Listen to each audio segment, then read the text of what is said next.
Hello all, welcome to Tech Vistas. Caching as a pattern or concept we have already understood in my previous videos. And in this video, we are going to cover the various issues or pitfalls which we might face while using the caching pattern into our application.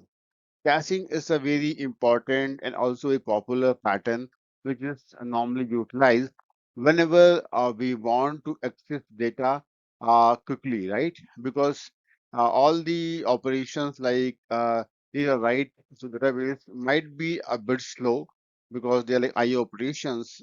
So we use the uh, caching mechanism like Redis cache or MemSQL, right? So that we're able to access data quickly or very fast. So the main benefit of cache, as we know, that there will be less number of network calls, and we can avoid the multiple calculation or like become complex at some time, and also the reduce we can reduce load on the DB as well, right? So I mean we use the caching mechanism whenever we want to access data fast and want to reduce load on the database, right? That is the main concept which we always which we, I mean anyways understand, right? So now let's understand the various pitfalls or issues which we might face while using caching. For example, we can face the issue of cache stampede, cache penetration, cache crash, or cache avalanche, right? So we are going to cover all these pitfalls one by one, and also their possible mitigation techniques, like how to prevent or solve these issues. Like, so let's talk about the cache stampede, right? So in cache stampede, what happens that suppose there is some resource which you are caching in your database, but it expires, right? So, and then there are a bunch of requests are coming. For example, there is a resource for your website, right, which you are serving from your cache, but it expires, and there are thousands of users using the particular resource. Then there will be a race to the database, right? Because that particular resource is not there in the cache, so all the requests will try to basically get that resource from database. But because they are like a bunch of requests, so they won't be able to do the work and update the cache. So I mean, so it will be like a cache stampede because all the requests trying to cancel each other, and they won't be able to get data from database or update the cache. That is basically a caching stampede, right? Which happens whenever a particular resource is expired, and there are like thousands of requests trying to get data from the database. Now let's see how we can solve this problem.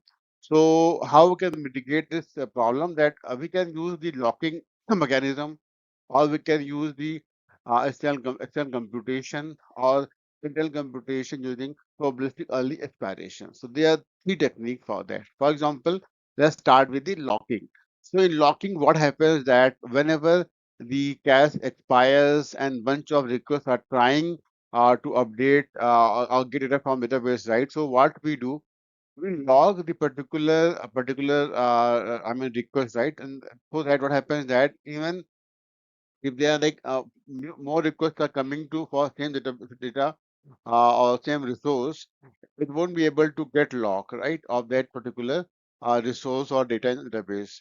So what happens that either that next head will wait to acquire the lock, or it might just return the empty result, right? So that's the way we can avoid the multiple requests using the same data in the database, and then once we retrieve data from database from particular request, we are able to cache, and from the cache they can get data back from the application, right? So by locking, we ensured that requests are not competing to each other for data and updating it in the cache. Next way is the external computation. So in this, what happens that I mean the same, I mean same situation, right? So to avoid the cache stampede, we have like some mechanism where we are able to compute the cache externally. Maybe some process which runs externally, like it can run at the same time, like whenever, like, because every record in the cache has some expiry time, right? So as soon as the expiry time nears of a particular entry in the cache, this external computation can run and update the cache beforehand, right? But also, we can schedule some cron jobs, like they can run periodically and update the cache before it actually expires. So that way, we can avoid the cache stampede, right? So, I mean, so basically, this is a good way by which we are able to proactively calculate the caching data before the entry expires in the cache, and this avoids the caching stampede. Next solution is like using the probabilistic early expiration. So for this, right, every request will be there, right? So every request will be an opportunity by which, like, we can just see, okay, when we want to update the cache, and by this probabilistic way, we are able to basically recompute the cache schedule, because whenever the request coming and we are serving it from cache, then cache will definitely will have the expiry value, and based on the previous like probabilistic curve, right, we are able to trigger the refresh, I mean cache refresh. So that's the way we can mitigate the caching, mitigate the caching stampede, right? So now let's see the another like issue which we normally face while we use the caching, that is the cache penetration. So in this, what happens that suppose you have a bunch of requests coming for the data, right? But it is not there either in the cache or in the database, right? So what will happen that every request will go to database, and that is very problematic, because if the keys are not there in database, so it will be like multiple requests are coming for same data. So it it might bring down the whole application, because we are trying to just query same data which is not non-existent.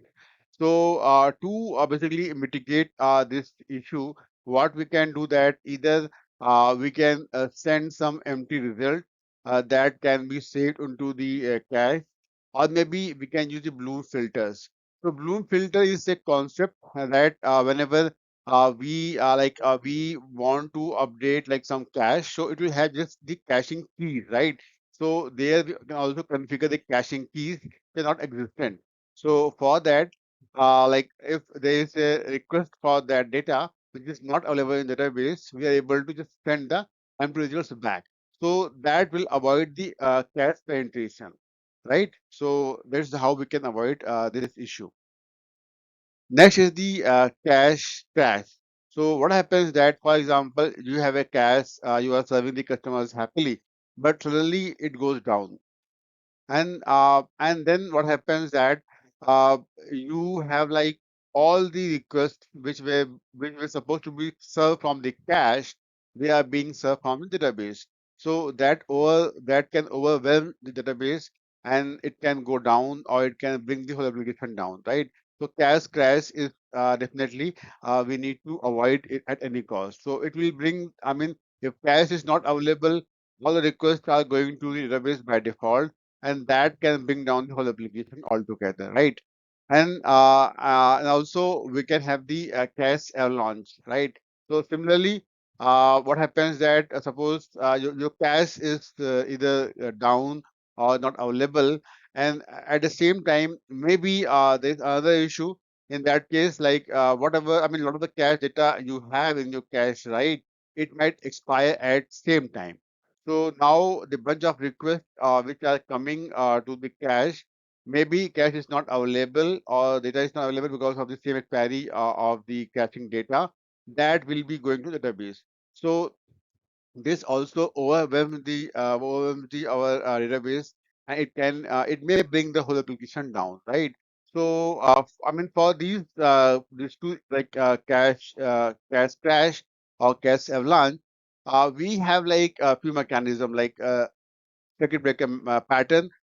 This pattern is basically I have already explained in my previous videos. So this basically, uh, I mean, this pattern basically help us to stop the flow of requests temporarily whenever resource is not available.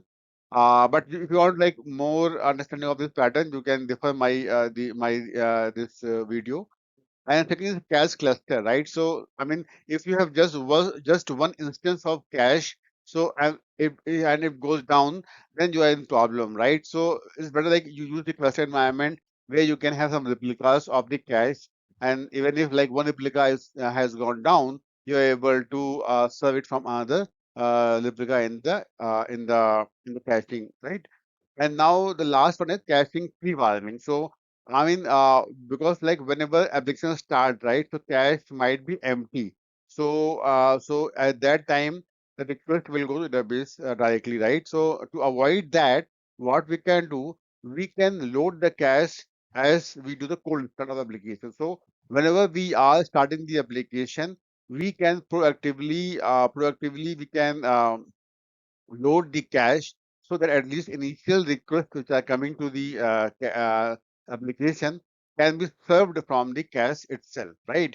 So these are various ways by which we can mitigate the cache crash and cache avalanche.